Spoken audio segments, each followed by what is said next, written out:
Boa noite a todos, é um imenso prazer estar aqui, nesse evento tão importante que visa discutir um dos assuntos mais importantes da atualidade, que é a saúde da população, sob diferentes enfoques. Agradeço de antemão a comissão organizadora e já parabenizo de antemão esse excelente evento, né? É muito importante para nós termos plateia cheia e que possam ouvir um pouco do que a gente tem estudado, dos nossos grupos de pesquisa, e que vocês levem também essa informação na vida de vocês. Então, a ideia, como professor de educação física, é trazer um pouco sobre esse olhar na saúde física. E para isso, então, rapidamente eu vou passar por algumas definições e em seguida falar um pouco sobre esse perfil de atividade física da população e depois algumas ações, algumas estratégias que o governo federal, né, tem feito na tentativa de melhorar esses indicadores de inatividade física. Bom, então, a primeira coisa, é importante a gente definir saúde, né? Isso na década de 40 foi um avanço para a área, uma definição bastante inovadora, né? Que hoje para nós já não é suficiente, mas à época sim. Então a saúde ela é considerada um completo estado de bem-estar físico, mental e social, né? E não apenas a ausência de doença. Então a saúde ela tem que ser vista numa perspectiva de contínuo, né?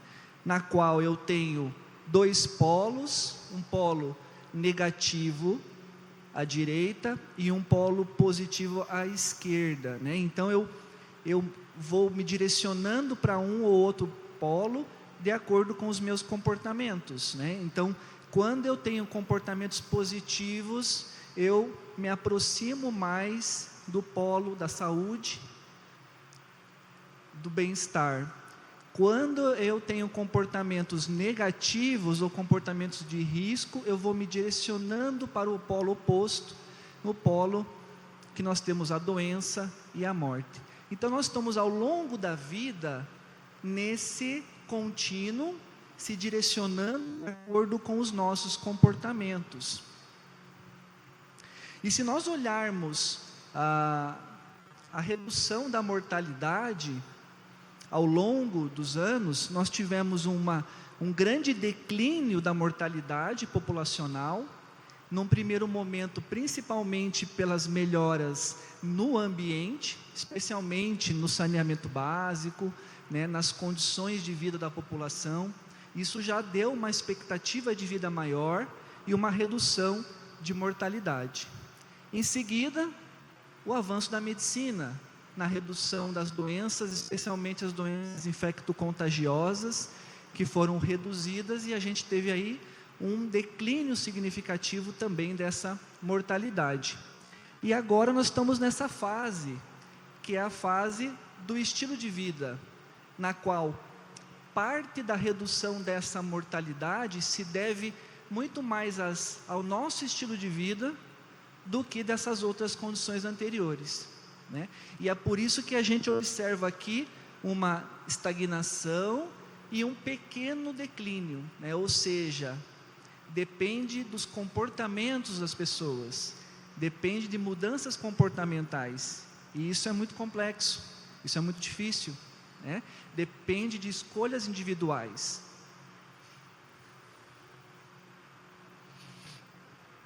E o que seria o estilo de vida, então, né? O estilo de vida é um conjunto de ações habituais que refletem atitudes, valores e oportunidades na vida das pessoas. Então não é uma escolha individual apenas, né? Não é somente uma atitude, mas também é o que aquela pessoa considera importante na sua vida, e também as condições materiais, oportunidades para que a pessoa possa exercer esse estilo de vida, né?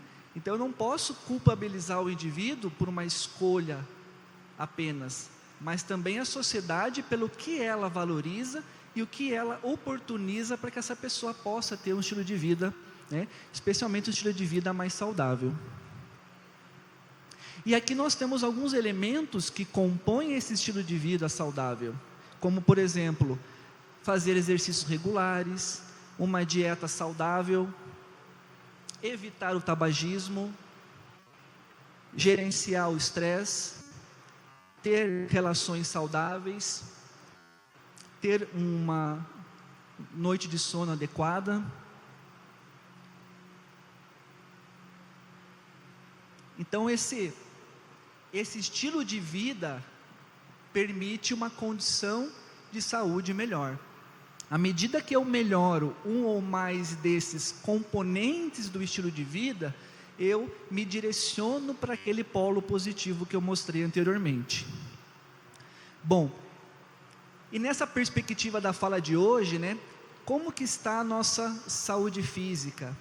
Como que está as nossas escolhas em relação à atividade física? O que é recomendado em termos de atividade física hoje pelas principais agências internacionais? Então, só para vocês pensarem um pouco, né, eu trouxe esse pentáculo do bem-estar, que é um instrumento proposto pelo professor Narras. Quem é da educação física que já deve ter visto nas aulas, na qual eu consigo compor um estilo de vida das pessoas, a partir dessas diferentes dimensões. Então, à medida que você analisa esses componentes, você pontua nesses componentes, você se aproxima mais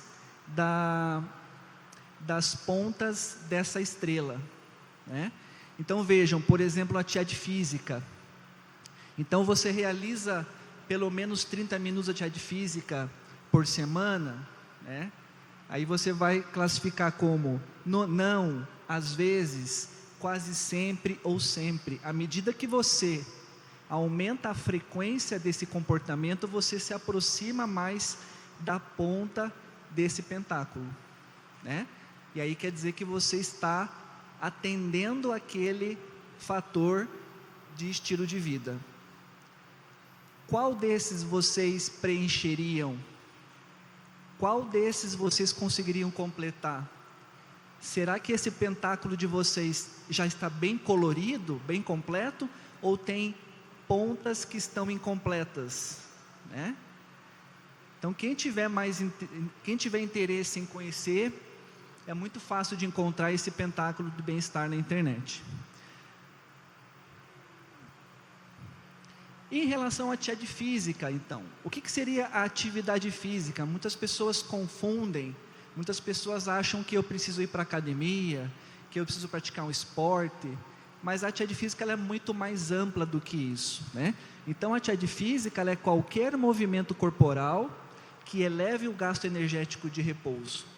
Então eu estou fazendo atividade física praticamente o tempo todo, seja na academia, seja no esporte, seja em casa, nas tarefas domésticas, seja no trabalho, especialmente o trabalho que exige um esforço maior, um esforço físico, seja nos deslocamentos e seja no tempo de lazer.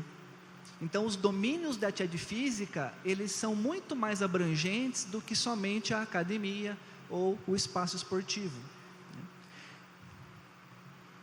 O exercício físico, que é o que muitas vezes nos recomendam, é uma categoria da atividade física, né? Que é algo sistematizado, que objetiva algo específico. Então eu vou para a academia para emagrecer, eu vou para a academia para ganhar massa muscular, né? Então eu tenho um objetivo bem definido, ele é estruturado. Agora, a atividade física, ela engloba o exercício e outras coisas mais.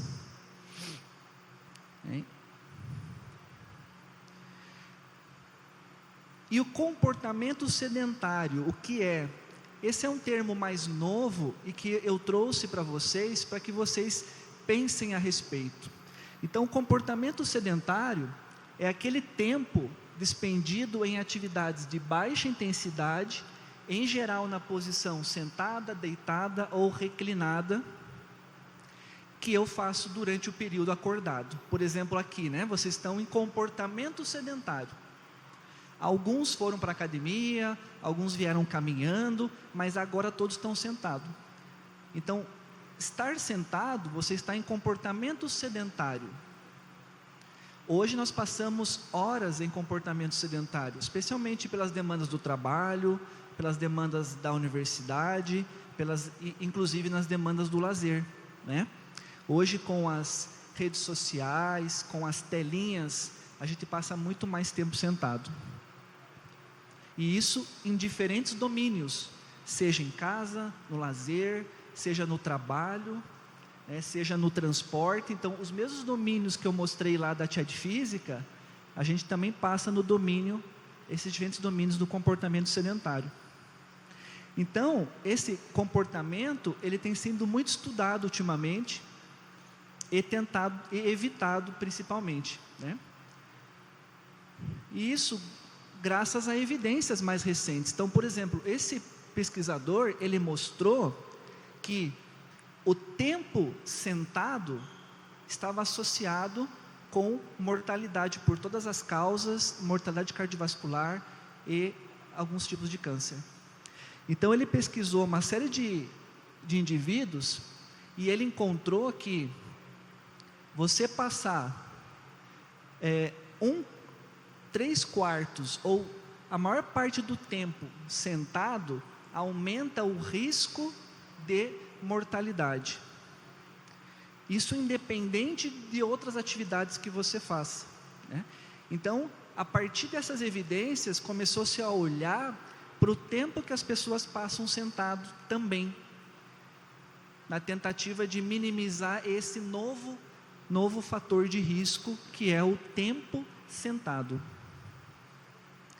E esse outro pesquisador, o professor Ulf, da Noruega, ele mostrou algo mais interessante ainda, que mesmo as pessoas que praticavam muita atividade física, quando elas ficavam muito tempo sentado, o efeito benéfico da atividade física, ele era perdido. Então, ou seja, você vai para a academia, treina pesado, depois passa 8 horas sentado. O efeito que potencialmente esse exercício, essa atividade teria em alguns parâmetros da saúde, ele se perde porque você passa um tempo sentado.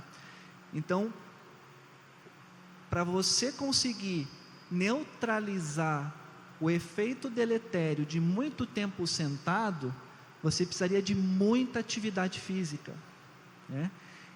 Então, essa é uma mensagem importante, porque eu tenho que pensar em ir para a academia, em passear, caminhar no parque, aumentar as tarefas domésticas, mas eu preciso diminuir o tempo sentado, porque ele é um fator de risco independente, né?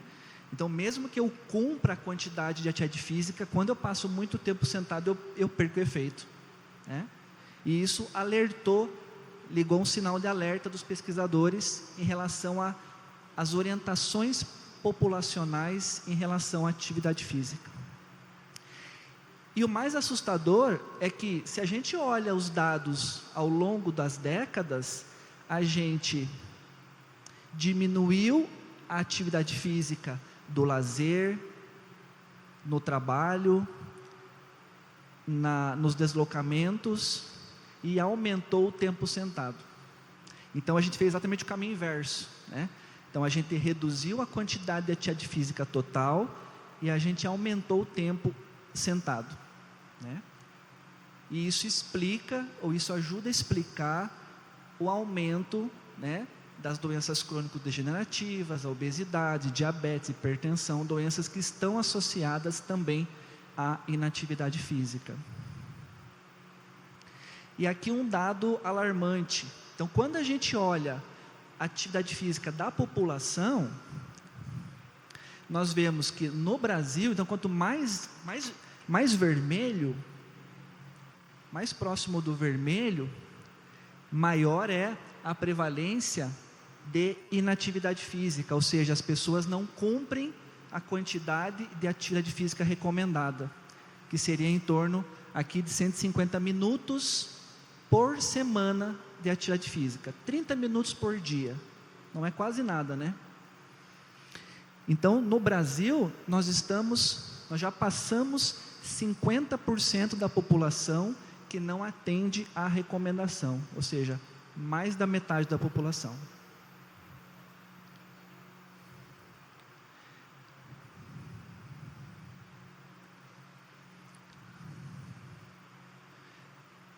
Aqui é homens e aqui mulheres, né? Então as mulheres, elas são ainda, né, mais sedentárias ou menos ativas do que os homens, né? Em função de vários aspectos que nós já sabemos, né? As demandas que a mulher tem em relação não só ao trabalho, mas também as demandas domésticas. Isso faz com que a mulher faça menos atividade e as prevalências sejam maiores, né? Então as mulheres mais que 50%. E quando a gente olha para os jovens, e essa é uma área que eu estudo bastante, olha os percentuais. Mais de 80% dos jovens não atendem a recomendação de 300 minutos de atividade física por semana, que seria perto de 60 minutos por dia, né? Ou seja, praticamente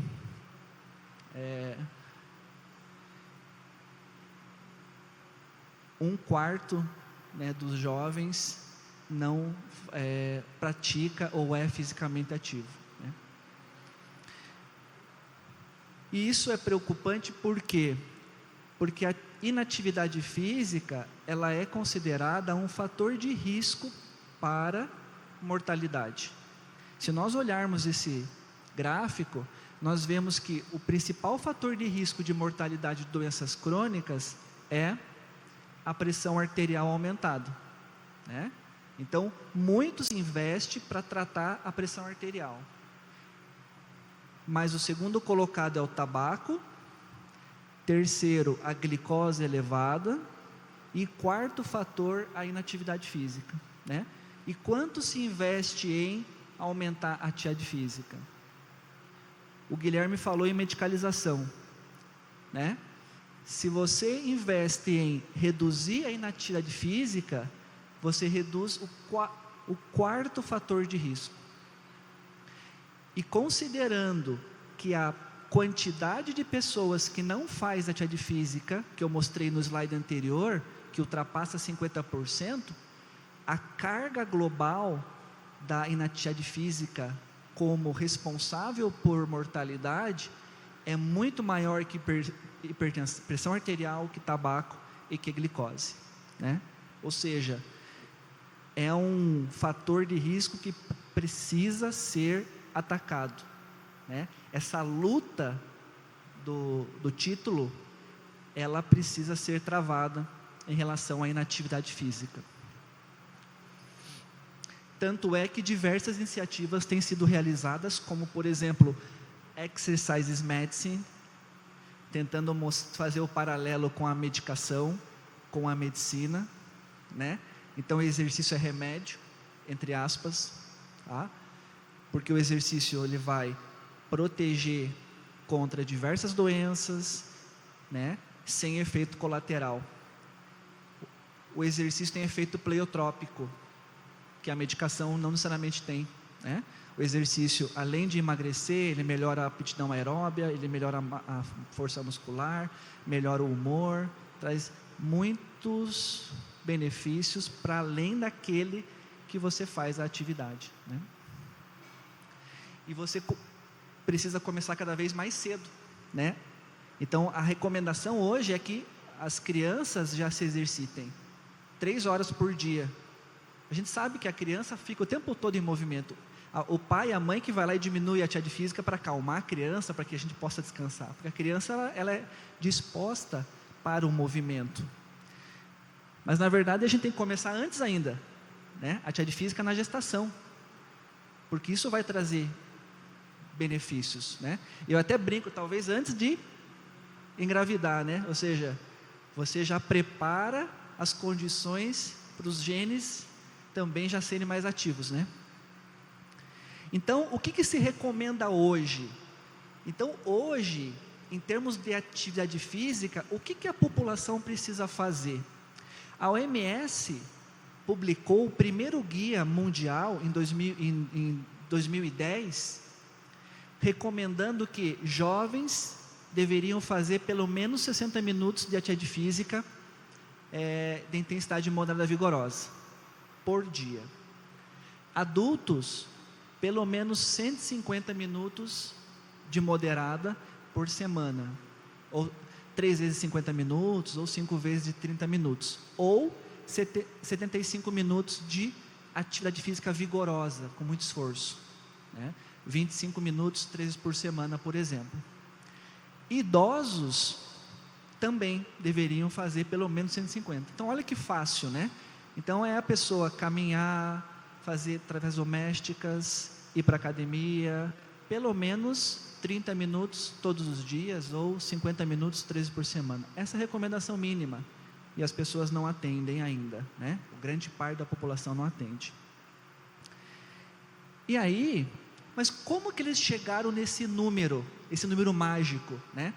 Isso é baseado nos estudos epidemiológicos que mostraram que quanto maior a quantidade de atividade física, menor era o risco de mortalidade. Então, populações ou grupos que faziam entre 150 minutos a 300 minutos de atividade física moderada, elas tinham uma redução do risco relativo de mortalidade, né? E depois disso, a queda não é tão grande. Então, adianta se matar na academia, treinar horas por dia? Não. Do ponto de vista de proteção contra agravos, não tem evidência que quanto mais, melhor, né? Vejam que há uma estabilização dessa curva, né? E os volumes são muito maiores, né?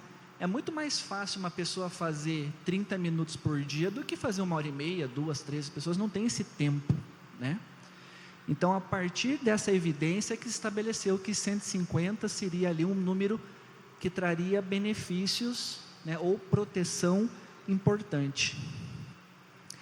E a partir daí, vários documentos foram produzidos no mundo inteiro, tentando mandar essa mensagem para a população. Por exemplo, o guia canadense, ele fala em 4 S's, né? Suar, caminhar, dormir e sentar, né? Ou seja, você suar bastante, atividade física moderada vigorosa, você se deslocar bastante, você dormir bastante, não privar o sono para treinar, porque aí tem relação exatamente com o que o Guilherme falou. Então, se eu reduzo a minha hora de sono, qual é a vantagem que eu vou ter de outros processos fisiológicos, né? Então, dormir o suficiente e treinar o suficiente. E também passar pouco tempo sentado. Então, aumentar o sono, aumentar a atividade física moderada vigorosa e reduzir o tempo em comportamento sedentário. E essas mensagens têm sido disseminadas em vários países, que é chamado de comportamento de 24 horas, na qual você tem o sono, que seria o maior componente em horas, né? De 8 a 10 horas, depois atividade física, né? E o menos possível comportamento sedentário, tempo sentado. Esse é um britânico também, com as mesmas recomendações. Então, são ações que visam informar as pessoas da quantidade e das possibilidades de atividade física que elas têm, né?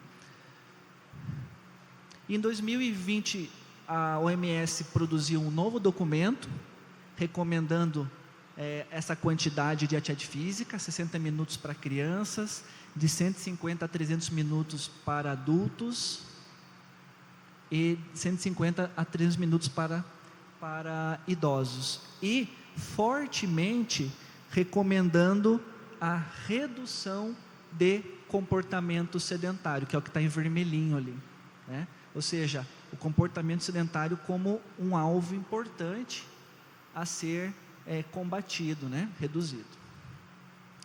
E nessa perspectiva, o Brasil, em 2021, produziu o seu próprio guia brasileiro de atividade física, na qual eu tive a satisfação de participar como um dos coautores desse guia, que foi produzido pelo Ministério da Saúde, por encomenda da OMS, para tentar levar para a população brasileira, com a realidade brasileira, um pouco sobre a recomendação de atividade física, né?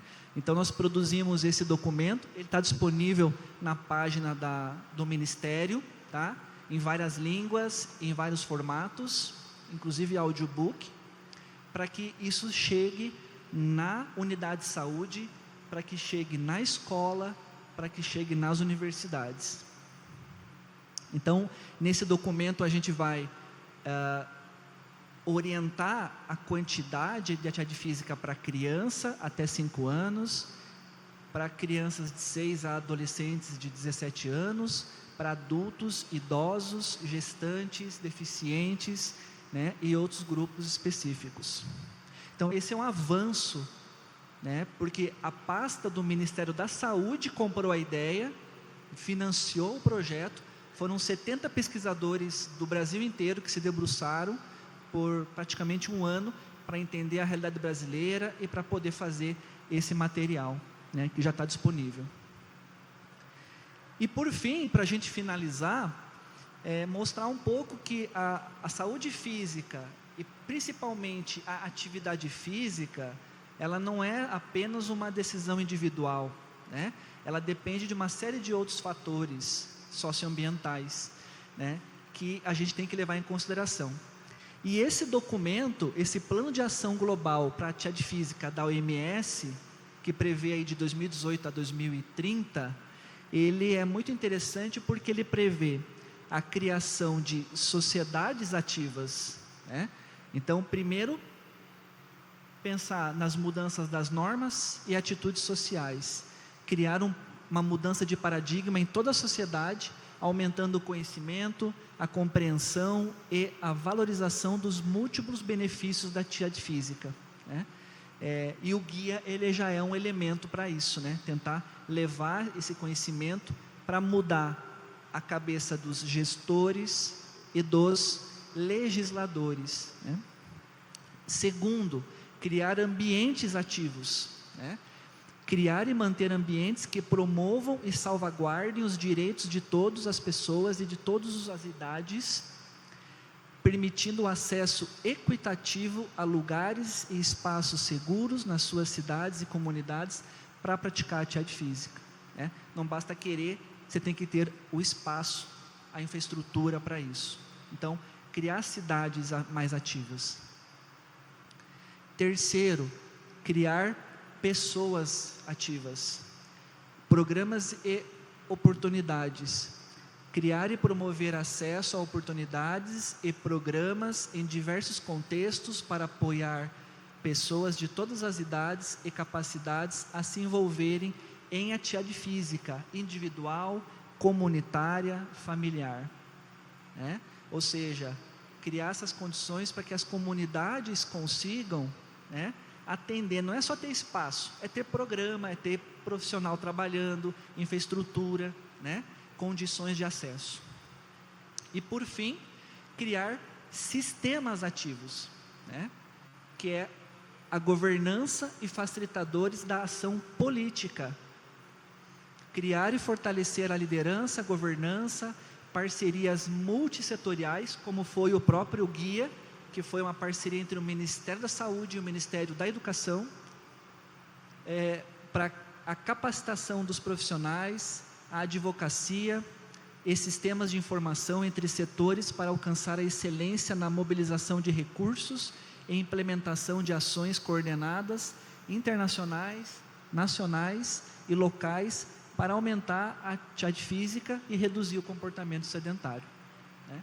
Então, é um plano de ação bastante abrangente e que, na verdade, é uma rede, né, que permite que, lá na ponta, a pessoa ela consiga ser mais ativa, né? Então, aqui mostra um pouco das ações previstas, né, para criar sociedades ativos, criar pessoas mais ativos e criar ambientes mais ativos, né? Com isso, a gente consegue reduzir essa inatividade física, melhorar um pouco a condição de vida dessas pessoas, tentando atingir uma das dimensões, né, do bem-estar da população, obviamente que tem outros, né? Bom, é isso que eu tinha para apresentar para vocês. Muito obrigado e também me coloco à disposição para as questões.